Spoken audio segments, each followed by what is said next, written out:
Uou, olha onde nós chegamos, rapaziada. Hoje é dia de fazer o meu primeiro collab aqui no canal e ansiedade é a palavra. Pela internet eu sou o Nix e no vídeo de hoje eu resolvi chamar alguns youtubers que eu sou bastante fã pra falar sobre as melhores séries já feitas na história. É claro que não dá pra listar todas aqui, mas afirmo que a maioria você vai concordar que são as melhores. Ah, e aqui não tem geração TikTok não, cara. Deixei todo mundo falar o quanto quisesse das séries. E apesar desse vídeo provavelmente não ir tão bem, já que é algo bastante longo, eu tô felizaço por ter feito assim mesmo. E por favor, saindo desse vídeo, dá uma moral no canal dos participantes.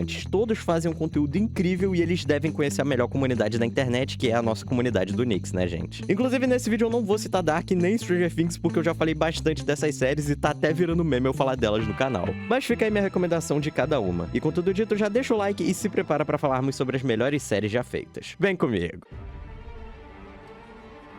E pra abrir essa lista, vamos falar de The Walking Dead, essa série maravilhosa que, apesar de ter tomado um caminho bem ruim, quando começou foi uma bomba gigantesca e merece estar nessa lista. Em 2011, Apocalipse Zumbi era um assunto que vivia bem em alta, tendo filmes, jogos, quadrinhos, e é claro que as séries também não iam ficar pra trás. Eu lembro que quando saiu o primeiro episódio, facilmente virou uma febre, e com certeza foi o primeiro seriado que muitos de vocês assistiram. Baseado nos quadrinhos de mesmo nome, escritos por Robert Kirkman, em The Walking Dead acompanhamos um grupo de sobreviventes tentando viver num mundo agora dominado pelos zumbis. Cara, evolução é a grande palavra por trás dessa série. No início, os zumbis parecem ser a maior das ameaças. Os personagens vão aprendendo a como lidar com essas criaturas que agora são o grande mal do mundo. Por isso, não se pode fazer muito barulho, tem que evitar mordidas, arranhões, se camuflar entre eles usando as partes do corpo, evitar cidades ao máximo, né, já que lá tem as maiores hordas, e entender que não podem ficar vivendo sempre num lugar só. No início, parece ser uma série muito mais de terror do que a ação que vamos ver mais pra frente. Em algumas partes, você tá de boa acompanhando um personagem e do nada, bum, os zumbis aparecem e matam todo mundo. Assim, os personagens aprendem que precisam se mudar constantemente, e sempre quando parecem achar um lugar adequado, dá alguma merda e tamo de volta na estrada. E aí logo depois, conforme a série vai avançando, percebemos que os zumbis deixam de ser um problema, e no lugar deles vêm os seres humanos, que se mostram bem piores que as criaturas. O incrível de The Walking Dead é ver como esse mundo realmente muda a mente das pessoas, o que faz desenvolvimentos de personagens absurdos e excelentes vilões também. Cara, no início da série conhecemos dois opostos. Rick Grimes, nosso protagonista, que tenta ser um líder mais altruísta, bondoso e acaba muitas vezes se ferrando por isso. E do outro lado, seu melhor amigo Shane, um cara bem mais egoísta e ardiloso, que não se importa de fazer o necessário pra sobreviver. Provavelmente um dos mais humanos da série. Se ele tiver que matar alguém pra ganhar tempo e conseguir fugir, vai fazer isso sem pensar duas vezes. Ah, e ele também pegava a mulher do Rick por pensar que ele tava morto. Olha a merda, cara, olha a merda! Desses dois, o Shane obviamente era quem mais estava preparado para o mundo após a chegada dos zumbis. E o incrível mesmo é ver que conforme as temporadas passam, o Rick realmente vai se tornando o Shane. Quando ele vê que ser bonzinho não dá mais certo nesse cenário apocalíptico, o cara começa a cada vez mais perder a sua humanidade. Tem momentos da série onde ele consegue ser mais monstruoso que os próprios zumbis, cara. E muitas vezes você até confunde o Rick como um vilão, porque realmente o desenvolvimento é excelente. O ator que faz o Rick também é sensacional, velho. Ele foi o grande nome de The Walking Dead por muito tempo, e pra mim, essa é a coisa que fazia a série tão boa, o quanto fazem bons crescimentos de personagens. Triste mesmo é ver como a série repercutiu após o seu sucesso, porque antes tínhamos poucos episódios e a história andava bastante. Depois começou a vir vários por temporada e muita enrolação com o passar do tempo. Até chegar num ponto que só ficou insuportável e muita gente abandonou. Mas ainda assim, as primeiras temporadas de The Walking Dead foram o absoluto cinema das séries. E acho que todo mundo se lembra a comoção que foi quando Negan apareceu. Geral querendo saber quem ele havia matado no final da sexta temporada. Até as pessoas que não assistiam The Walking Dead pararam pra ver esse momento. A internet naquela hora explodia de comentários, cara. Fato é que foi um marco gigantesco. Quem acompanhou sabe a agonia de esperar um ano pelo maldito episódio. O problema também é que conforme o tempo foi passando, a coisa de Apocalipse Zumbi ia ficando cada vez mais saturada. Porque graças a esse seriado, milhares de outras obras com temática zumbi foram aparecendo. E como essa série parecia que nunca ia acabar de tanto episódio por temporada e sendo lançada anualmente, muitos foram se cansando. Além das várias decisões questionáveis tomadas em relação ao roteiro da trama. Sei lá, velho, fora o final que, sem dar muito spoiler, foi a coisa mais vazia possível. Porque os caras queriam lançar spin-offs que estão saindo até hoje. Se são bons ou não, eu já não posso dizer, mas definitivamente seria bom terem dado um final mais digno a essa série. Bem melhor do que só ficar desgastando mais e mais como tá sendo. Não é uma obra que eu acompanho hoje em dia, mas em sua época de ouro, meus amigos, acompanhar The Walking Dead era incrível. A emoção que você ficava esperando cada episódio, vendo personagens amados morrerem com o tempo, era surreal. E claro que eu foquei no Rick, mas existem vários personagens excelentes por aí. Às vezes dá muita vontade de reassistir. Pra mim, não perde o brilho até hoje, e a primeira temporada foi absurda de boa. Se você não assistiu, dá uma chance e talvez volte aqui no canal em alguns meses que pode ser que eu faça resumo dela.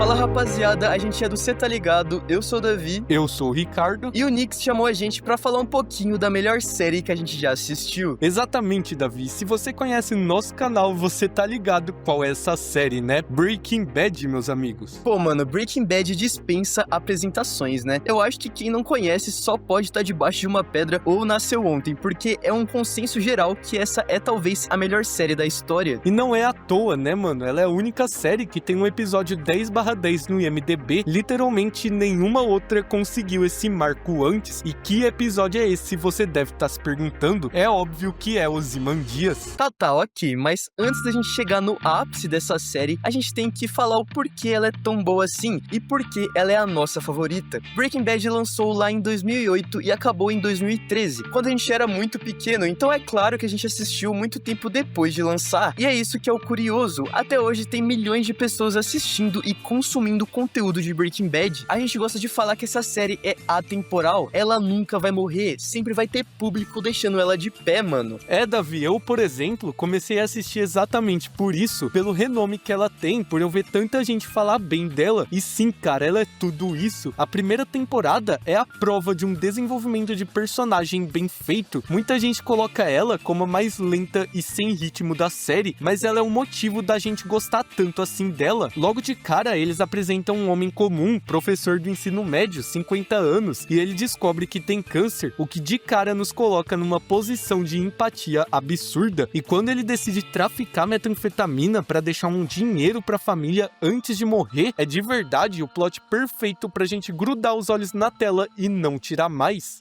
Pois é, Ricardo, a partir daqui vê a transformação desse personagem de um homem bom, honesto, pai de família, se corromper até se transformar num verdadeiro vilão, no maior traficante de drogas do país. É uma das jornadas mais geniais e interessantes de se assistir. E não adianta, cara, você ficar ansioso pra essa virada. Tipo, caramba, quando que o Walter vai virar o Heisenberg? Porque isso não acontece de uma hora pra outra. É uma construção tão minuciosa e bem feita que você não vê essa diferença. O que eles conseguem fazer aqui chega a ser o mais próximo da realidade. É algo tão palpável que você realmente imagina aquilo acontecendo na vida real, sabe? Sim, Davi, o Walter White é simplesmente outro nível, porque pra mim, ele é o mais próximo da perfeição já feita numa série de TV, mas tipo, é claro que Breaking Bad não tem só ele não, tá? O Jesse Pinkman é outro personagem que tem uma evolução absurda dentro da série. O cara vai de um garoto bobo, feliz, que lidava com o tráfico da metanfetamina quase como uma brincadeira pra ele, mas quanto mais ele se envolve no crime, quanto mais ele entra nesse mundo junto com o Walter, ele se corrompe cada vez mais e se torna alguém muito mais traumatizado e sombrio. O Sol também dispensa apresentações, o cara é tão bom que criaram uma série derivada só pra ele. E aqui eu poderia ficar pra sempre citando o Hank, o Gus, o Tuco. Personagem bom é o que não falta nessa série. Outra coisa que eu tenho que mencionar é toda a estética da série. Tipo, mesmo sendo uma série antiga, a gente tá falando de 2008 aqui, cara, com certeza tem gente vendo esse vídeo que nem tinha nascido nessa época. E mesmo assim, ela continua única. Os planos que eles fazem, como a câmera é utilizada na série, muitas vezes do ponto de vista de objetos, sabe? Tudo é milimetricamente planejado. Eles transformam objetos banais em elementos significativos na história. Como, por exemplo, no primeiro episódio, a câmera saindo de dentro da arma do Walter. Tudo traz uma experiência mais imersiva pra história. Ela também não tem uma edição frenética estilo TikTok dos dias atuais, mas ao mesmo tempo ela não é uma série que te dá sono. Os episódios eram muito bem ritmados e pra época isso era uma mudança que virou exemplo e quase regra pra séries a partir dali. Breaking Bad serviu simplesmente como uma revolução no mundo da TV. E pô, a gente poderia ficar falando aqui pra sempre do quanto essa série é boa e significativa pra gente. Eu me lembro muito bem que quando eu vi aquele Walter de cabeça raspada, careca, explodindo aquele escritório, eu pensei,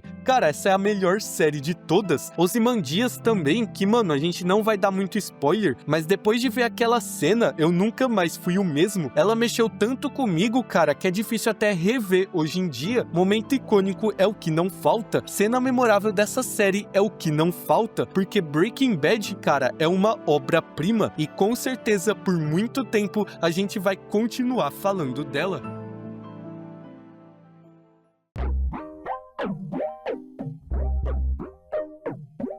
já faz anos que eu quero comentar sobre BoJack Horseman, que é uma das melhores animações que eu já vi na minha vida. Mas eu sempre senti que eu não tenho repertório suficiente pra falar de uma obra tão boa. Afinal, eu sou uma pessoa bem simples, eu não entendo muito de cinema, narrativa, eu só vejo uma obra e penso, tem personagem bom, então é bom, e se não tem, é ruim, basicamente. Então acabou que eu nunca produzi nada sobre, mas se é pra participar de um vídeo do Nix, então eu vou tentar. A princípio, BoJack retrata um ator decadente que tá tentando voltar aos seus dias de glória. Enquanto você acompanha ele, percebe que o cara não é uma pessoa muito legal, ele é arrogante, babaca, trata mal as pessoas que estão ao redor dele, fazendo você desenvolver uma certa antipatia por essa persona. Mas, conforme os episódios vão passando, você percebe que existem motivos pra ele ser assim. Ele teve uma infância horrível, foi maltratado pelos seus pais que brigavam o tempo inteiro por conta dos próprios fracassos. Então, cresceu dessa forma. E aquele que antes era só um cavalo arrogante babaca que você odiava no começo, agora é um personagem muito maior. E talvez esse seja um resumo perfeito do universo de BoJack Horseman, já que todos os personagens são extremamente bem escritos e bem desenvolvidos. Todos são humanos. Agora você pode estar um pouco confuso, como assim humanos? Tem a porra de um cachorro amarelo bombado na sua frente, mas é porque todos eles são pessoas. Essa estética de animais antropomórficos, tipo apenas um show que a série tem, é apenas um detalhe, é uma piada de fundo e que reflete um pouco da personalidade deles, mas no universo da série eles são tratados como pessoas, como humanos, e a espécie é só uma metáfora, digamos assim. E um dos pontos que eu acho mais legal é que cada pessoa que assiste pode se identificar com um dos protagonistas. A maioria das mulheres que eu conheço se identificam ou com a Diane ou com a Princesa Caroline, enquanto a maioria dos caras ou com o Todd ou com o próprio BoJack. E isso que é legal, você cria uma afeição com cada um deles, e conforme a trama, que não tem medo nenhum de machucar os personagens, se desenvolve, você sente cada dor deles refletir em você. Afinal, eles acabam fazendo parte de você de alguma forma, e antes mesmo que perceba, você vai estar lá vendo um cavalo babaca chorando num funeral e fazendo um monólogo de 20 minutos num dos episódios mais premiados de toda a obra. Se fosse pra fazer uma reclamação da série, eu diria apenas que alguns episódios são meio arrastados, meio chatos, mas isso se deve ao fato de que a animação tenta ser realista. Ela é uma obra muito mais focada no drama do que na comédia. Ela não é um Rick and Morty, que é uma animação de comédia, que tem alguns dramas aqui, uma filosofia ali, mas ainda é comédia. Aqui no BoJack, o humor é mais um alívio cômico do que o foco. No começo até tinha um negócio meio Family Guy ali, com várias sketches, um monte de palavrão, sexo e gore sem sentido típico de desenho adulto, mas conforme os episódios foram passando, eles foram se encontrando mais, e a partir da segunda temporada, o humor fica completamente de fundo, dando espaço para uma obra tão dramática e tão bem desenvolvida quanto Breaking Bad ou Better Call Saul se desenvolver. Talvez você ache que eu tô exagerando, mas não, eu realmente acho que a escrita de personagens do BoJack de Breaking Bad tá no mesmo nível. Você não tem ideia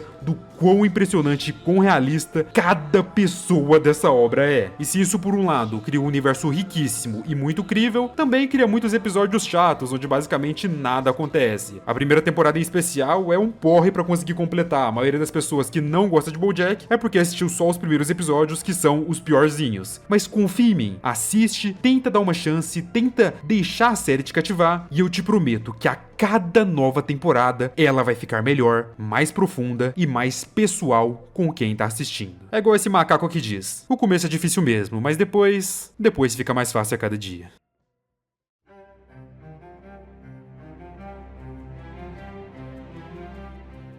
Apesar de ter pra mim um dos piores finais já feitos, não tinha como deixar de falar de Game of Thrones. Foi uma das maiores séries da história e tem uma das melhores construções de mundo e personagens que eu já vi. Tudo foi jogado no lixo? Sim, mas pela jornada ainda vale muito a pena. Em Game of Thrones acompanhamos a história de 4 famílias em busca do Trono de Ferro, a posição de maior liderança e renome por todos os 7 reinos de Westeros. Tudo isso enquanto exploramos mais daquele universo que retrata a Idade Média no ápice da fantasia, tendo dragões, guerras, muitos mistérios a se descobrir, deuses que dão poderes a seus usuários, espadas de fogo, troca de rostos e, claro, sexo a rodo. Ou seja, muita puta. É incrível como era uma série corajosa já no seu tempo, conhecida por matar muitos personagens a todo momento. Às vezes era frustrante, porque você gostava e se aproveitava muito de um personagem no início pra chegar no final e ele ser morto de um jeito bem inesperado. Mas ainda assim dava gosto de ver. Você sentia medo pelos personagens que estavam na tela o tempo todo, porque em algum momento podiam morrer. A série era brutal em diversos momentos, cara, e às vezes até bem pesada. Quem assistiu o Casamento Vermelho sabe do que eu tô falando. Até hoje, pra mim, tem a melhor guerra já feita, como eu já disse em outro vídeo. A Batalha dos Bastardos me impressiona até os dias de hoje, cara. Sufocante e pura agonia isso daqui. Mas eu acho que o principal motivo mesmo de ser tão lembrada é o forte elenco que tivemos, com atores absurdos e o Pedro Pascal no meio deles. Brincadeira, o personagem dele era ótimo também, mas quem aí não lembra do Joffrey, mano? Esse moleque completamente nojento e desprezível que era em teoria o rei, né, depois da morte do seu pai, como bem sabemos, e se tornou um dos maiores arrombados da série, chegando ao ponto de ser elogiado pelo criador da obra por todos odiarem ele. Literalmente, parabéns, todo mundo te odeia.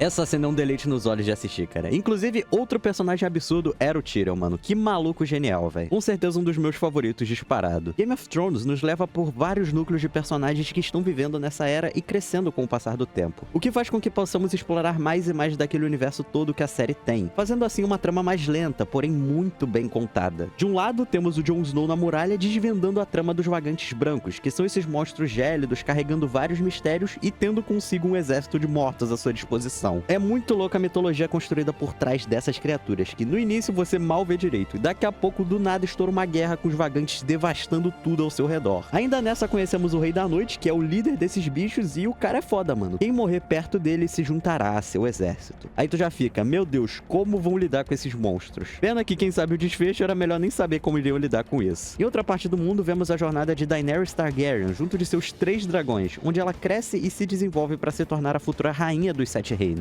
Tendo direito total ao trono de ferro, afinal ela era a filha do antigo rei, né, o Rei Louco. Mas havia sido exilada quando esse mesmo rei foi morto por ser maluquinho das ideias. É incrível como o exército de Daenerys cresce e se torna cada vez maior devido às ações dessa personagem, que a cada cidade que passa pega um pouco de algo pra si, libertando muitos povos escravos, matando os desgraçados no processo e fazendo exércitos se curvarem à sua vontade, o que a torna uma verdadeira conquistadora, apenas se preparando para a chegada do dia em que retornasse ao continente e reivindicasse seu direito no trono de ferro. Uma jornada maravilhosa de acompanhar. Já em Kingsland, né, lá na Terra do Rei, a família Lannister, que são os perfeitos arrombados, pessoas de bem que nunca fizeram mal a ninguém, começam o seu ramo de muita traição, manipulações, trapaças e um pouco de incesto, né, pra tentar expandir seu controle e não deixar ninguém chegar perto do trono. É nessa parte que vamos vendo como as outras famílias, além das principais, vão também tentando entrar no esquema e controlar uns aos outros, já que Game of Thrones pode ser visto realmente como um jogo. Cada um vai tentando fazer a sua jogada pra garantir mais influência e poder até certo ponto. É nessa hora que a gente também conhece a Cersei, uma das maiores vilões e megeras dessa série. Como eu amo odiar você. Ao mesmo tempo que a família Stark, né, a principal, por assim dizer, só toma cada vez mais no... E é impressionante como cada membro dessa família foi seguindo por um caminho e se encontrando pela jornada. Todos eles crescem muito bem. Já que apesar de vários, entre aspas, vilões, todos os personagens da série são humanizados em algum momento. E aí você vê a profundidade de que não é só maldade ou bondade o tempo todo, mas muitas vezes escolhas ruins e consequências pesadas. O personagem Jaime Lannister é um dos melhores exemplos disso. Que personagem bom, velho. É uma pena que todo esse desenvolvimento e qualidade pelas quais a série ficou conhecida foram desperdiçados em suas últimas temporadas. O próprio Jon Snow, que era um dos grandes nomes da série e o personagem principal, né, querendo ou não, foi um dos melhores desenvolvimentos enquanto estava em sua era de ouro. Mas aí quando chega na 7ª temporada, que é o início do declínio de Game of Thrones, o cara virou um banana. Um dos maiores nomes da série perdeu toda a sua imponência e destaque construídos por anos. Parabéns, HBO. Os diretores realmente resolveram apostar numa trama bem mais corrida e sem profundidade, pegando tudo que foi construído e fazendo personagens inteligentes ficarem burros porque sim. Como se todo mundo tivesse esquecido tudo que aprendeu com o decorrer da série e as outras temporadas nem parece que rolaram. Sei lá, cara. Sempre vai ser lembrada como uma série incrível, entretanto com um final horroroso. Mas ainda assim, eu acho que mesmo com um desfecho decepcionante, toda a jornada é boa demais de acompanhar e os momentos épicos de lutas e guerras fazem tudo valer a pena. Mas caso não queira se decepcionar tanto com esse fim e tenha vontade de assistir, eu recomendo parar na 6ª temporada, que é uma das melhores e dá um final em aberto, porém bem mais satisfatório do que o término em si. Bizarro que só de fazer esse vídeo me dá vontade de rever Game of Thrones, porque quando acertava era realmente incrível, não dá pra negar.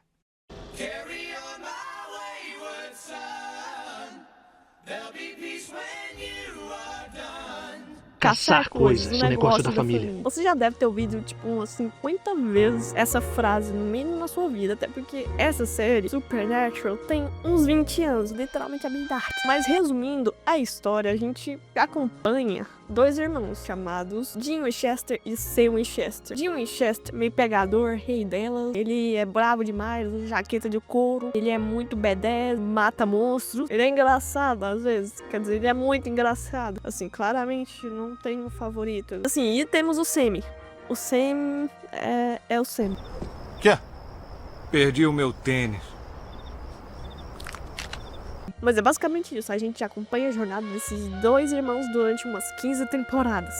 E sem brincadeira, é incrível. Mas doi prazer, eu sou a Paladina e espero que você esteja bem e bora falar sobre essa série incrível e porque ela é até hoje lembrada por muita gente, amada por muita gente. Mesmo que ela seja, assim, bizarramente tosca em algumas partes, quer dizer, grande maioria das partes. Mas a série, ela só foi possível acontecer por culpa deste arrombado. Sim, o pai do Dean e do Sam Winchester, que simplesmente largou eles pra comprar cigarro. Meu parceiro, ele simplesmente deixou uns meninos de 5 anos pra ir atrás da vingança do monstro que matou a mulher dele. Assim, é claro que você tem que vingar sua mulher, eu acho que é o certo, né? Mas também se deixa umas crianças lá que não sabem fazer um arroz, feijão. Coitado do Dean Winchester, com 5 anos fazendo aquela feijoada gororó benta lá. Coitado do Sam. Por isso que o menino é desse jeito, coitado, todo autista. E por conta disso, dele ter largado os meninos, o Dean, sendo mais velho, teve que simplesmente fazer o papel de pai. Que por isso que o Sam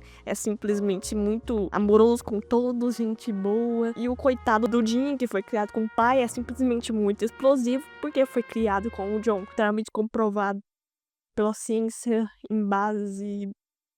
Nem eu tenho certeza que foi por causa disso que influenciaram as suas personalidades por causa disso. Então o Sam é um amorzinho, um amor de pessoa por causa que o Dean, ele cuidou bem dele. Já o coitado do Dean, que foi largado que nem cachorro, é desse jeito. E é claro que mais pra frente na série, a gente é mostrado o Bob, que é simplesmente o verdadeiro pai. Esse cara aqui a gente boa demais, tá maluco? Mas quis o destino que eu adotasse 2 meninos.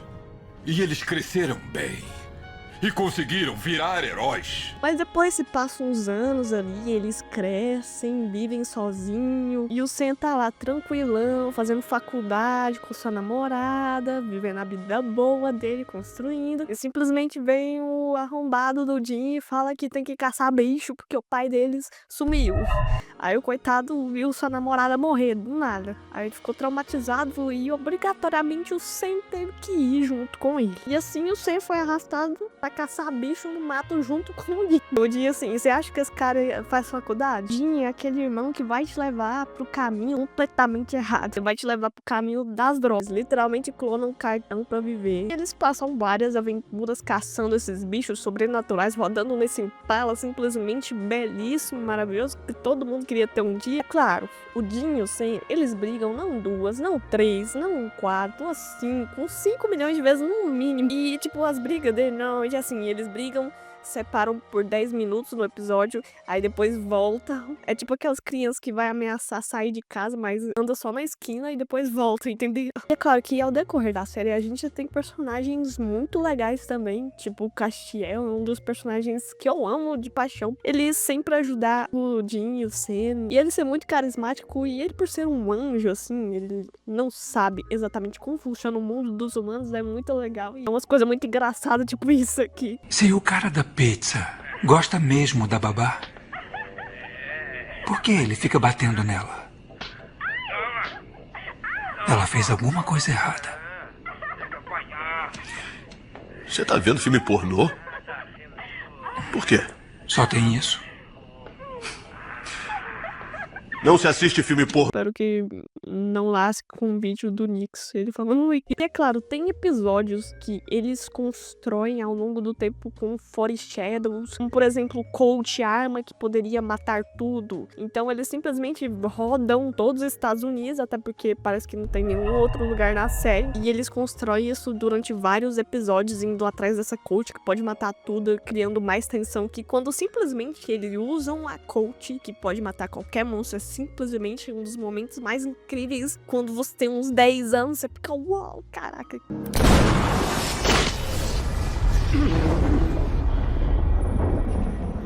Isso aqui é maneiro pra caramba. Também os episódios dos anjos caindo. É claro que tem momentos extremamente idiotas que faz a série ser completamente sem sentido, sim, mas eu acredito que isso que faz o fandom gostar muito da série. E se tivesse só episódios muito sérios, não faria tem essa comunidade que tem hoje em dia, que é muito zoeira e muito legal também. Uma coisa principal que faz essa série ser incrivelmente braba, meu parceiro, é que as conexões que a gente tem com os personagens são muito profundas. Você passa assistindo a série por 20 anos, não tem como você não se apegar pelos personagens de Jin e Sen. O Jin, você percebe que ele é um personagem incrível, cara, porque ele normalmente guarda tudo pra ele mesmo. Ele se sente profundamente culpado das coisas que ele faz, mas quando ele solta depois de segurar por muito tempo, é realmente muito triste, cara. Dá uma dor no coração quando você vê o Jin chorando, algo assim, você se conecta muito com os personagens. Porque, olha só, o Jin nunca teve a chance de ser realmente uma criança feliz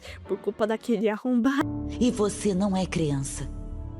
Eu nunca fui. E o coitado do Sen também nunca teve a chance de ser uma criança normal por conta de vários problemas. A sua namorada, a sua mãe, todas foram mortas e ele viu pegando fogo lá no teto. Meu Deus do céu, coitado, deve ter uns 30 pesadelos. E ele só queria ter uma vida normal, como nesse episódio que ele fala que queria ser um escritor ou artista. Você já pensou em ser escritor? Não posso. Eu tenho que entrar pro negócio da família. Por acaso você quer entrar nesse negócio? Nunca ninguém me perguntou isso antes. Durante toda a série é construído que ele simplesmente não gosta de fazer isso. Não gosta de caçar bicho no meio do matagal de noite. O coitado só quer fazer a faculdade, ser uma pessoa normal. Só quer estar namorada dele, meu Deus. E o Jin, coitado, o Jin, ele só quer assistir pornô. Apesar desses dois terem problemas enormes, desconectos assim, quando os dois ficam juntos, caçam, parece que eles esquecem um pouco dessa dor que eles têm, que guardam pra si mesmos. Eles podem brigar pra caramba, reviver e se matar várias vezes um pelo outro, mas quando eles se juntam, o cara parece que simplesmente esquecem ali na caçada e os problemas viram quase nada quando eles estão juntos e eles se complementam um ao outro, porque a única pessoa que o Jin realmente ama, que dá tudo durante toda a série, é o Sen. Isso durante toda a série é construído, apesar das brigas, apesar de tudo, eles sempre serão irmãos e eles se amam, tipo, e o amor fraternal deles é construído durante toda a série e isso que faz a série ser incrível. E o Jin literalmente vai se sacrificar tudo pra que o Sen viva uma vida feliz. Ele não pôde ter uma vida feliz, ele quer dar uma vida feliz pro seu irmão e é isso que faz a série ser incrível, cara. Supernatural nunca foi de caçar monstros, foi relação, foi família, na verdade. Um sábio uma vez me disse que a família não acaba em sangue, mas também não começa com ele. A família gosta de você, não do que você pode fazer por ela. A família sempre tá lá, na hora boa, na hora ruim, pra tudo. Ela sempre apoia você, mesmo quando dói. Eles aproveitam a viagem no Impala, brigam, se zoam pra caramba. Eles se divertem cantando pra caramba no sonzinho ali. Mesmo sabendo que o trabalho é perigoso pra caramba e que pode morrer qualquer hora. E por isso que eles são os melhores caçadores de monstros que tem. Eles se complementam. Supernatural é mais que monstros, é mais que caçar bicho, matar bicho. É família. Supernatural é família.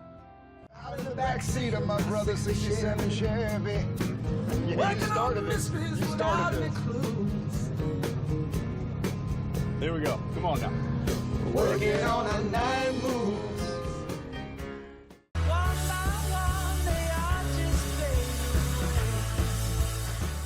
Vocês já pararam pra pensar que existem poucas séries que se passam na faculdade? Geralmente, quando uma produção tem como foco um grupo de estudantes, ela se passa em escolas, onde você é obrigado a acompanhar os mesmos clichês de personagens adolescentes abordando os mesmos tropes. Então, se você, assim como eu, é um jovem adulto que está cansado dessas coisas, não pula essa parte do vídeo, porque essa sitcom é pra você. Olá, internet, eu sou o Sale e hoje, a convite do Nix, eu vim falar sobre Community, uma das melhores séries já criadas na história da humanidade, segundo a minha opinião. Pode ser que você nunca tenha ouvido falar dessa série, ela é relativamente pouco conhecida aqui no Brasil, mas eu tenho certeza absoluta que você já viu alguma cena dela pela internet em algum momento da sua vida, como essa daqui. Community é simplesmente uma máquina de fabricar memes. É cada loucura que acontece nessa série que o cara que resolvia assistir cenas sem contexto dessa maluquice é capaz de transcender a matéria. Mas não se preocupe, não é hoje que você aí, telespectador, irá criar uma conexão com o divino. Senta aqui no colinho do pai que eu te explico tudo o que você precisa saber sobre essa maravilha de 6 temporadas e um filme. Basicamente, a série se passa em uma universidade comunitária chamada Greendale, onde nós acompanhamos personagens excêntricos com personalidades diversas, formando formando um grupo de estudos. Grupo esse liderado por Jeff, que é tipo o estereótipo de advogado pau no cu, sempre ganha todo mundo na conversinha. E por mais que não demonstre muito, às vezes fica evidente que ele tem coração. Mas só às vezes mesmo. Poucas vezes. Em seguida temos a Brita, que é a definição de militou errado, Mona. Não me leva a mal, eu sou progressista também, mas puta merda, a Brita faz tudo errado. Ela estraga tanto as coisas que existe uma expressão na série chamada você britou isso, que é usada quando um personagem faz merda. Falando em merda, o próximo personagem é o Pierce. O lance dele é ser um velho desprezível, igualzinho ao ator que o interpreta. É sério, o que esse cara tem de acusação de comportamento inadequado, eu não tenho de palidez. E olha que eu sou anêmico. Outra personagem é a Annie, ela é a fofinha do grupo, estudiosa, atenciosa e às vezes sociopata. A dualidade dela é uma das coisas mais legais de se acompanhar. Em um momento ela tá arrecadando dinheiro pra caridade, no outro ela tá apagando um cara, usando clorofórmio. Agora Shirley é a personagem com menos destaque da série, ela faz parte do grupo principal, mas ela é a menos desenvolvida. Basicamente, ela é a cristã do rolê. Eu particularmente gosto muito das piadas envolvendo ela. O fato de ela estar cercada de pessoas depravadas gera momentos incríveis. Eu sou o tipo de pessoa que gosta de guardar o melhor pro final. E é exatamente por isso que só agora eu vou falar do Troy e do Abed, os melhores personagens. As interações deles são um elemento central da comédia, e não só de momentos engraçados essa dupla é composta, mas também de cumplicidade e emoção. O Troy é interpretado pelo excelentíssimo Donald Glover, o cara do This is America. Só aí já é poder ver um personagem amado por você, mesmo que você nunca tenha assistido a série. Apenas aceite os fatos. Agora falando sério, a parada do Troy é que ele é bobão. É isso, ele é tonto e isso é muito engraçado. Obviamente, ele vai ter um desenvolvimento muito foda ao longo do tempo. Em contrapartida, o Abed é tipo o Sheldon de The Big Bang Theory, ou seja, ele é o estereótipo de autista. Pois é, acho que já deve ter ficado claro que todos os personagens são estereótipos de algo. Quem é fã da série deve estar xingando até o médico que fez o meu parto nesse momento, por eu ter comparado esses dois personagens. E acalma que a semelhança desses dois acaba no seu jeito excêntrico de se comunicar. Porque, na verdade, eu acho o Abed uma das representações menos ofensivas de pessoas com autismo. E por favor, vai me dando licença, porque depois de tanto tempo falando besteira na internet, eu finalmente estou no meu lugar de fala. Agora que estamos com os personagens devidamente apresentados, vamos falar sobre o que exatamente se passa nessa série. E eu acho que a resposta mais explicativa para isso seria que cada episódio é escrito por um roteirista retirado diretamente de um manicômio. Por mais que seja ambientado em uma faculdade e tenha sim episódios focados em matérias e trabalhos acadêmicos, também rolam coisas do tipo uma guerra de paintball que é levada muito a sério, com cenas emocionantes e entre aspas mortes marcantes. Uma guerra de travesseiros que também é levada muito a sério e gera um episódio clássico em forma de documentário. Um episódio inteiro com os personagens jogando RPG de mesa. Um episódio inteiro em stop motion. Outro episódio inteiro se passando em um jogo 2D. Um apocalipse zumbi. E essa é só a ponta do iceberg.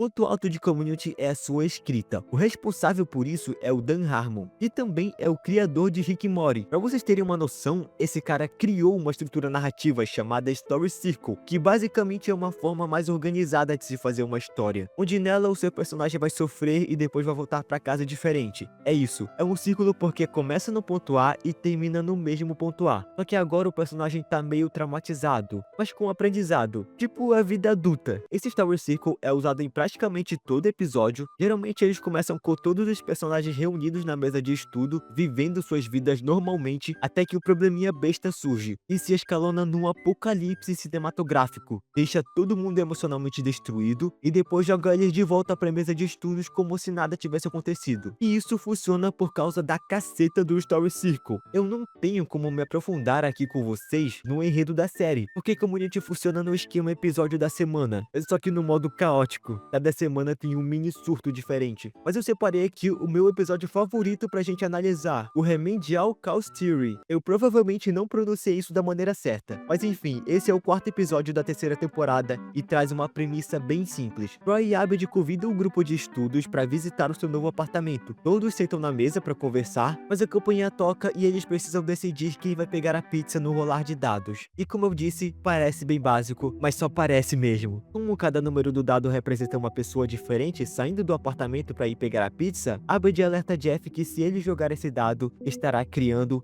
6 linhas temporais diferentes. Mas Jeff não se importa e joga o dado do mesmo jeito. Então somos apresentados a todas as possíveis linhas temporais, cada uma baseada no que acontece durante a ausência de algum membro do grupo. É importante salientar que enquanto esperam pela pizza, cada personagem recebe um objeto ou ação que os representa e vai ditar o rumo da narrativa. Jeff é egocêntrico e narcisista. O roteiro decide dar a ele a principal função de jogar o dado e decidir quem pega a pizza. E em todas as linhas do tempo, ele é punido por seu comportamento. Sempre que ele levanta, bate sua cabeça no ventilador de teto. Abed e Troy são os anfitriões. Enquanto Abed tenta impressioná-los com uma réplica do Indiana Jones, Troy está passando por um momento em que ele quer ser levado mais a sério por seus amigos, principalmente por Jeff, que o considera imaturo. Pierce, que costumava morar com Troy, ainda não se acostumou com o fato de que vai perder a companhia do amigo e está com ciúmes de Abed. Então, para se vingar, ele traz um troll norueguês de presente pro Troy e morre de medo do brinquedo. Enquanto Brita tenta dar um tapa na pantera dentro do banheiro,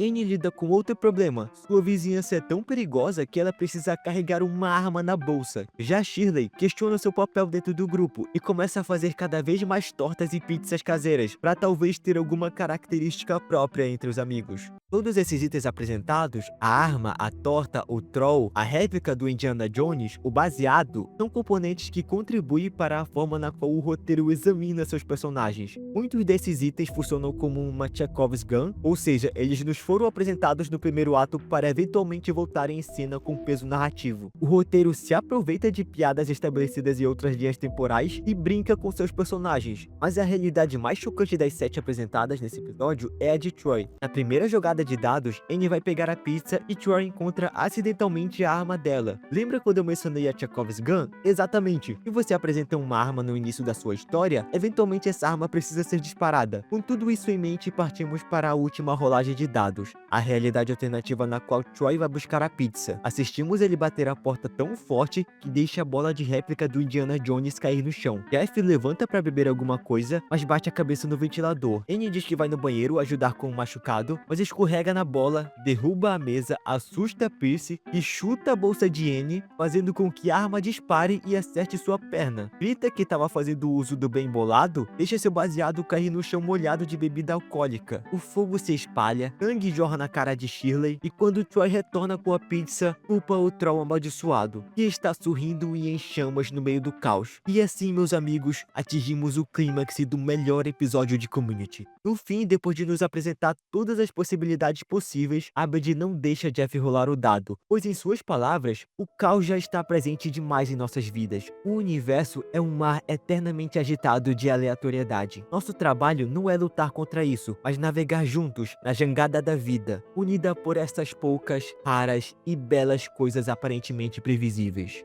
Nós. E não importa o que aconteça conosco, desde que continuemos honestos e aceitemos as falhas e virtudes de cada um. Annie sempre será determinada, Shirley sempre generosa, Pierce não sabe pedir desculpas, e Jeff, ele sempre será um trapaceiro filho da puta. Afinal, o dado tem 6 lados, e eles são 7 pessoas. A contagem do dado era iniciada a partir da pessoa ao seu lado, ou seja, Jeff criou um sistema onde ele nunca seria a pessoa sorteada para pegar a pizza. Então todo mundo expulsa ele e manda ele pegar a pizza, e esse é o final definitivo, e também o good end. Quando Jeff volta, tá todo mundo dançando e se divertindo. Esse episódio consegue mostrar como cada personagem é relevante para a história e como a dinâmica pode mudar com a ausência de qualquer um. Esse é só um dos muitos motivos pelo qual eu adoro Community. E se você se interessou pela série e ficou com vontade de assistir, eu sinto informar que hoje em dia não tem como encontrar ela em nenhum streaming brasileiro. Mas nada que uma boa navegada pela imensidão da internet não possa resolver os seus problemas, se é que me entende. Mas só um adendo, pelo amor de Deus, pula o primeiro episódio. É sério, não dá. O episódio piloto é o pior de toda a série. Eu tenho certeza que Community só não é tão estourado porque muita gente deve ter dropado no primeiro episódio. Eu mesmo quase fiz isso. Então escuta o pai, começa pelo segundo episódio que tá tudo certo. É só sucesso. Obrigado por ter me ouvido até aqui e até a próxima.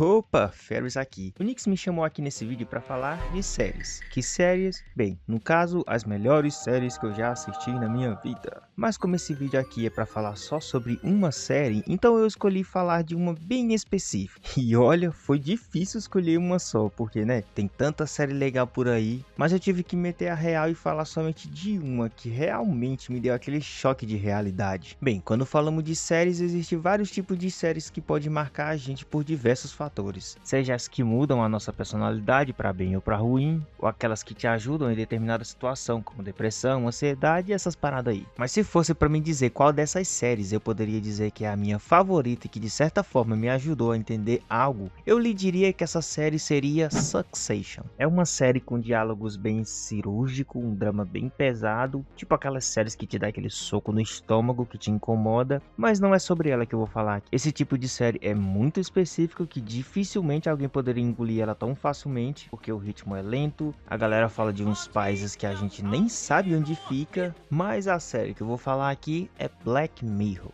Mas por que Black Mirror? Você deve estar se perguntando, né? Bem, Black Mirror, a princípio, principalmente na primeira temporada, parece ser uma série focada em mostrar tudo o que pode acontecer se o ser humano depender demais ou confiar demais na tecnologia. Focada em como as tecnologias são coisas ruins e como elas te trarão de certa forma a nossa ruína e como elas precisam ter um limite para ser evoluído, né? Meio que é o que já acontece hoje em dia, porque né, desde a Revolução Industrial, tudo que é feito para facilitar uma empresa em determinada situação, sempre existe um consenso coletivo de até onde essa tecnologia deve evoluir. Mas ironicamente ela sempre ultrapassa esse limite exponencialmente. A tecnologia dá sempre 2 passos à frente da nossa moral. Mesmo assim, não é exatamente isso, pois eu enxergo essa série por um outro ângulo. Na minha observação, a série trata-se de pessoas. Isso mesmo, não só pessoas que estão lá na série, mas em uma camada mais profunda, saca? Por exemplo, o episódio 1 da segunda temporada, que tem esse título, fala sobre luto, substituição emocional, apego ao passado e até onde chegamos para não aceitar o fim trágico de um ente querido. O episódio usa a IA para mostrar como tentamos preencher essa ausência emocional usando versões artificiais de quem já se foi. E como sabemos, isso não é uma invenção da série, basta a gente ver hoje a galera usando IA, principalmente hoje em dia, onde vemos idosos usando IA para fazer o vídeo de seus entes queridos que já morreram através das imagens, ou para colocar elas mesmo do lado desses entes queridos. A série não tá dizendo que a tecnologia é má, ela tá dizendo que a gente usa a tecnologia para ser idiota ou para fugir de uma dor que é inerente a ser humano. Mas um dos melhores episódios da série, na minha opinião, é esse episódio que tá aparecendo aqui na tela. Esse episódio fala bastante sobre as máscaras sociais, saca? Aquele papo da nossa validação perante a sociedade, o nosso senso de permanência, aquela pressão de ser perfeito 24/7, saca? Muitas pessoas hoje em dia já vivem o que esse episódio fala. Um mundo onde likes exagerados mostram o quanto já vivemos escravos da imagem. A gente tá sempre performando, sempre com medo de ter a nota mais baixa e ser cancelado. É só você sair de casa ou entrar na internet que você já vê isso. Pessoas fazendo dancinha no TikTok, garotos fazendo nas motos e essas paradas aí, buscando dopamina e o coraçãozinho na tela. A série pega essa nossa vulnerabilidade por aprovação e transforma num pesadelo de notas. Aliás, assiste esse episódio, o final dele é muito bom e eu acho que todo mundo deveria assistir esse episódio pelo menos uma vez, principalmente hoje em dia. Acho que por ser uma série onde cada episódio tem uma história única, ela não chegou a ser uma série tão hypada como tantas outras, e talvez também por ser uma série um pouco mais adulta, talvez, eu não sei, talvez a galera não curta tanto ter que pensar num futuro distópico que a gente mesmo tá construindo, né? Acho que essa série é tão boa pra mim também pelo fato da estranheza que ela transmite, saca? Meio que você já sabe que o episódio vai terminar te dando aquele frio no estômago ou uma lição de moral. Não que isso seja ruim necessariamente, mas enfim, fica a minha recomendação. Nix, obrigado pelo convite, foi massa demais ter esse papo aqui, poder falar de uma série que é uma das minhas favoritas. Se você curtiu a série, se inscreva no canal de Nix, porque sim, eu já falei pra ele bons episódios pra ele falar aqui no canal, então agora só falta vocês cobrarem ele. Bem, é isso, Nix, beijando o bumbum, tamo junto, falou! E antes de continuar, passa $1 aí. Todo Mundo Odeia o Chris é de longe o meu sitcom favorito, além de, claro, ser uma das melhores representações do Brasil em qualquer obra. Baseado na história de vida do ator Chris Rock, vamos acompanhar o dia a dia do jovem Chris e sua família que acabaram de se mudar para Bed-Stuy, um bairro que não é pra qualquer um, já que lá você pode ser preso simplesmente por apontar o dedo na hora errada. Fica bem ali, pode olhar. Eu não tenho arma nenhuma, cara. É meu dedo, peraí, é meu... A série também nos ensina como é a forte bandidagem no bairro, mostrando muitas vezes que os bandidos gostam de roubar qualquer coisa mesmo. Olha esse tijolo.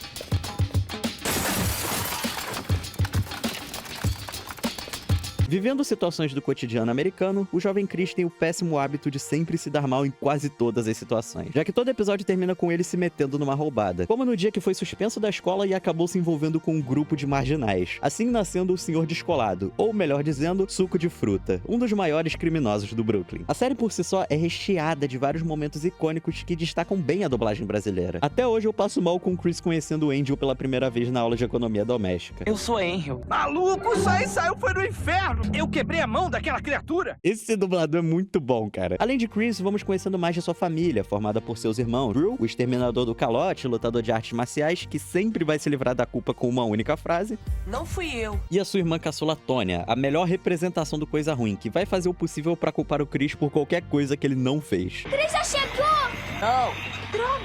Ainda junto deles temos sua mãe Rochelle, a mulher que não precisa disso, já que o marido tem 2 empregos, e seu pai Julius, que faz o possível pra economizar cada centavo, tenta se livrar da gota, além de ser um dos melhores pais da TV. O quê? Acha que ele tá brincando? Todos vão vivendo nesse bairro problemático e maluco, enquanto o protagonista passa pelo colégio, sendo o único garoto negro da escola e tendo um único amigo branco, o que, como sabemos, traz bastante problemas em sua vida. E a série cria essas discussões em forma de humor que funciona muito bem, cara, tendo piadas bem colocadas e ao mesmo tempo momentos que nos fazem refletir sobre a nossa própria vida, enquanto acompanhamos a luta de uma família pra tentar cada vez mais melhorar e construir um futuro. Melhor ainda são as frases que Todo Mundo Odeia o Chris nos ensina, e vai dizer que isso aqui não é o puro suco do Brasil. Se comprar hoje, eu consigo um bom desconto. Se eu não comprar nada, o desconto é bem maior. Eu dou um chute no bumbum de vocês que vocês não vão nem sentar. Agora me conte o que tinha exatamente nos pneus. Ar branco? Ar branco? Ficaria surpreso. Essa do ar branco me pega sempre, cara. Se você é brasileiro e não passou suas tardes depois do colégio ou as manhãs de domingo assistindo essa pedrada na televisão, você com certeza faz parte da geração TikTok. Porque não dá, mano. Assim como Chaves, Todo Mundo Odeia o Chris é um patrimônio nacional. E pra mim, ele merece sim estar numa lista das melhores séries. Coisa que eu não vejo muita gente colocando. Apesar de ser um show de comédia, é o famoso seriado que eu não consigo lembrar se tem um episódio ruim. Todo mês eu sempre paro pra relembrar alguma cena. É doideira pensar que essa série não foi tão bem lá fora, mas fez um sucesso gigantesco aqui no Brasil, ao ponto dos fãs brasileiros torturarem o ator que faz o Chris até hoje. Cara, que polêmica doida. Sei lá, tem uma essência muito mais brasileira nessa série, mesmo sendo americana. Isso que faz ser tão incrível e acolhedor. Uma pena que hoje em dia teve uma continuação horrível, que é aquela animação podre. Mas ainda assim, o seriado te prende facinho e sempre consegue ser engraçado de algum jeito.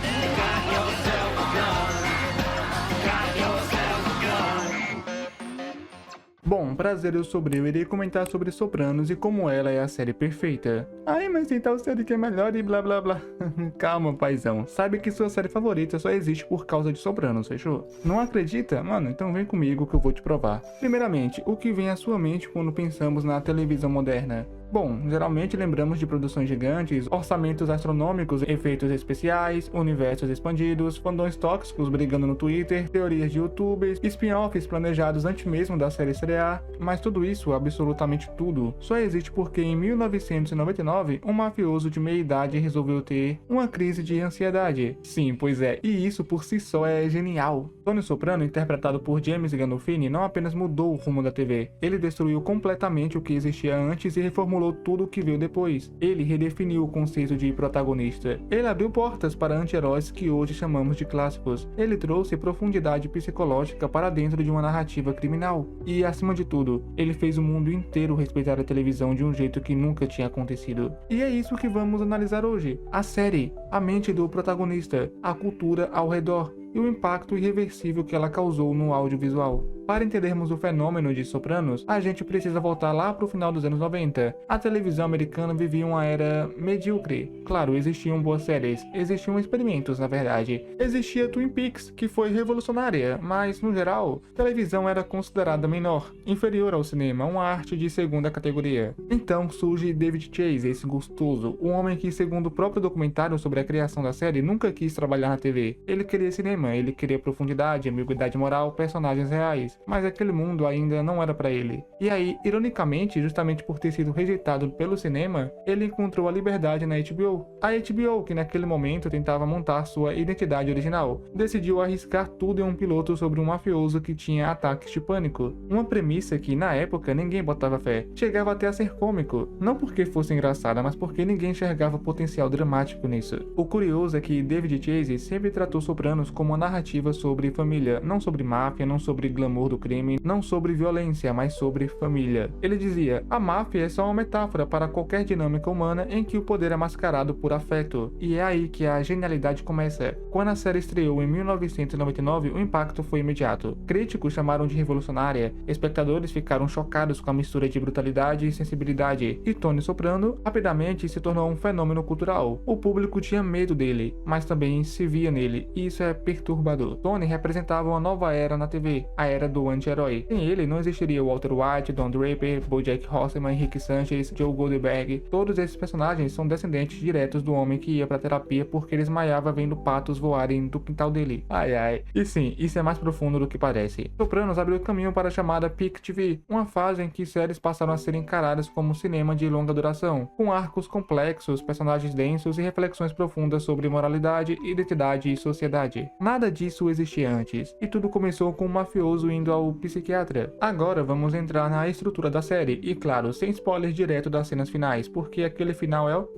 e por si só merece sua própria análise. A série gira em torno de Tony Soprano, pai de família, chefe da máfia de New Jersey, homem carismático, violento, inteligente, inseguro, impossível e extremamente complexo. O primeiro grande arco gira em torno das crises de ansiedade que ele começa a ter. Quando os ataques acontecem, Tony simplesmente cai no chão, como se sua mente estivesse tentando escapar do corpo. E é aí que entra a doutora Jennifer Melfi. Esse encontro é simbólico. De um lado, a violência e a tradição masculina, do outro, a racionalidade, a análise, o ato de encarar os próprios demônios. E é nesse contraste, um chefe criminoso sentado no consultório falando de traumas, que Sopranos brilha. Ao longo das temporadas acompanhamos as guerras internas dentro da máfia, conflitos familiares, tentativas fracassadas de Tony de se tornar alguém melhor, traições internas, a sombra constante da mãe dele, Lívia, uma das personagens mais manipuladoras da história da TV, o crescimento de seus filhos Meadow e AJ, e claro, o relacionamento com Carmela, sua esposa, que vive uma dualidade moral quase tão intensa quanto a dele. A vida de Tony sempre parece oscilar entre dois polos, instinto animal e racionalidade humana, violência e terapia, instinto de sobrevivência e vazio existencial, máfia e família. Esse dilema, que parece simples na superfície, é o motor de toda a narrativa. Ao mesmo tempo, a série se desenvolve como uma crítica à sociedade americana, o consumo excessivo, a busca por status, a ideia de American Dream, a mentira que sustenta a cultura capitalista. E Tony é um representante perfeito disso. Ele quer ser respeitado, quer ser visto como chefe, quer dinheiro, poder, status, admiração, mas, no fundo, ele só queria amar e ser amado de um jeito saudável, coisa que ele nunca soube fazer. À medida que as temporadas avançam, os arcos ficam mais densos, a violência cresce, as traições aumentam, a paranoia se intensifica, e a saúde mental de Tony lentamente se deteriora, mesmo quando ele parece no controle. A grande ironia é que, mesmo sendo brutal, mesmo sendo criminoso, mesmo sendo um monstro em vários momentos, um tremendo filho da puta, Tony consegue ser humano bastante para você sentir pena dele. E isso explica o medo que o público tinha. Não era medo de Tony, era medo do fato de que a gente entendia ele. Sopranos é uma série sobre poder, sobre identidade, sobre repressão emocional, sobre masculinidade, sobre a falha humana. Sopranos também critica a própria sociedade americana. Mostra um país obcecado com consumo, aparência e força. Um país que mata os próprios sentimentos para manter a fachada de sucesso. Tony é o retrato definitivo disso, um homem poderoso por fora, destruído por dentro. E é impossível não se identificar minimamente com essa sensação. Todo mundo já tentou parecer mais forte do que realmente é, todo mundo já fingiu estar bem, todo mundo já usou máscaras sociais. Sopranos é sobre isso, sobre o preço de viver interpretando o personagem. Existem dezenas de momentos inesquecíveis na série, e cada fã tem sua própria lista, mas alguns se destacam como ponto de virada não apenas para a narrativa, mas para a própria história da televisão. A cena dos patos, por exemplo, Tony explicando para a doutora Melfi que amava os patos que pousavam na piscina do quintal, e quando eles foram embora ele desmoronou. Isso é simbólico, os patos representam sua família, representam seu medo de abandono, representam a ameaça constante de perder o que ama, mesmo que ele próprio destrua tudo que toca. É uma das cenas mais lindas, tristes e humanas da série. Tem também os conflitos entre Tony e Carmela. Os confrontos entre Tony e Carmela são aulas de atuação. A tensão, a hipocrisia, a dor, a dependência emocional, a raiva contida. Carmela é uma das personagens mais complexas da TV exatamente porque ela vive num dilema moral gigante. Ela sabe que Tony é um monstro, mas ama o que a vida com Tony proporciona. Essa contradição é real e é humana demais. Há também a guerra interna da máfia. Sem entregar detalhes, a série retrata a máfia de um jeito cru, real, quase documental. Não há glamour, não há estilo, é feio, burocrático, deprimente. É um trabalho sujo, cheio de traições, filhos tentando superar pais, amigos se odiando por migalha de poder. E há também um arco de Christopher Moltisanti, o meu segundo personagem favorito. Christopher é o retrato da ambição sem direção. Ele quer ser artista, quer ser roteirista, quer ser cineasta, mas é puxado para dentro da máfia como se estivesse preso num destino inevitável. Seu relacionamento com Tony é paternal, destrutivo e profundamente simbólico. E claro, o final. A famosa cena final, aquele corte abrupto para o nada. A discussão eterna até hoje, entre fãs, críticos, estudiosos, filósofos, psicólogos e até entre quem nunca viu a série mas conhece a polêmica. Este final é perfeito porque força o espectador a encarar o vazio, força a gente a completar o final na própria mente, e isso diz mais sobre nós do que sobre a série. Fora o fato desse final servir de inspiração até os dias de hoje. Todo mundo odeia o Chris, por exemplo, lembra do último episódio? Então, foi inspirado nesse final de Sopranos. E se você viu Sopranos ou quer ver, vai uma recomendação pessoal. Confere também um documentário sobre a visão de David Chase. Esse doc revela muito sobre como a série foi construída e por que ela é tão única. Chase fala sobre sua relação com a mãe, que inspirou Lívia Soprano, uma mulher controladora, manipuladora, fria e emocionalmente destrutiva. Isso explica tudo no comportamento de Tony. Ele é resultado de um lar emocionalmente tóxico. Chase também explica que nunca quis romantizar a máfia. Aliás, ele tinha até resistência em aceitar que parte do público idolatrava Tony, porque, segundo ele, Tony era para ser visto como um homem doente, não como herói, não como modelo, não como inspiração. E isso gerou um certo incômodo entre elenco e fãs. Gandolfini, inclusive, às vezes ficava desconfortável com o fato de pessoas reais da máfia admirarem Tony, porque para Gandolfini, Tony era um homem quebrado. O documentário ajuda a entender por que tudo em Sopranos parece tão real. Chase sempre priorizou a banalidade, a rotina, o silêncio, o incômodo, o desconforto, os detalhes que séries convencionais tentariam cortar para não cansar o público. Mas é justamente isso que torna Sopranos tão envolvente. Ela não tem pressa, ela não quer te agradar, ela quer te fazer observar. Chase dizia que a série não era sobre a máfia, mas sobre a vida, e, na moral, ele tinha razão. Então, afinal, Sopranos é a série perfeita? E a perfeição está no impacto cultural, na profundidade psicológica, na coragem de desafiar a narrativa tradicional, na criação de anti-herói moderno, na exploração do ego, da moralidade, da violência, da família, da dor, da identidade? Então sim, ela é perfeita.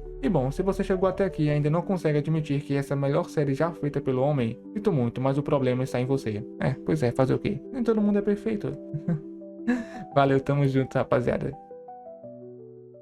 Ufa, cara, esse foi o vídeo de hoje, e agradeço de coração a todos vocês que assistiram até aqui. E muito obrigado a todo o trabalho e dedicação incrível do pessoal que participou. Não deixa de passar no canal de nenhum deles, velho. Tiveram vários outros youtubers que me sugeriram, mas como eu ainda sou um canal pequeno e com pouca relevância, acho que a maioria não animou em participar. Talvez futuramente eu traga algum outro vídeo nesse estilo, porque foi muito divertido de fazer e eu tô feliz de ter postado do jeito que eu queria, mesmo sabendo que muita gente não vai assistir. Se você chegou até essa parte do vídeo, comenta aí suco de fruta e vamos para o nosso queridíssimo correio, onde meu querido Levi mandou R$2 e fez a seguinte pergunta. E aí, Fênix? Tudo bem, né? Quais são suas futuras ideias pro canal? Pensa em fazer vídeos de quais séries? Já que obra de ficção boa é o que não falta. Cara, ideias futuras. Além de trazer vídeos mostrando o rosto, agora eu tô planejando um filmaço de Stranger Things e fazer um resumo de Umbrella Academy e The Society. Essas são as maiores metas. Mas pro ano que vem, meu plano é pegar 100 mil, então já espere muitos resumos absurdos de várias obras aí. Inclusive, eu tô devendo algumas análises de filmes e eu vou ver se eu faço tudo pra janeiro. Se você quiser também apoiar o canal e aparecer no final dos vídeos com alguma pergunta ou mensagem, meu LivePix vai estar aí na descrição, beleza? Inscrito dessa comunidade não tem o direito de ser triste nessa vida e que dirá o membro, né? Tamo junto, rapaziada. Do mais, o meu nome é Nix e você tá no meu canal. Abraços.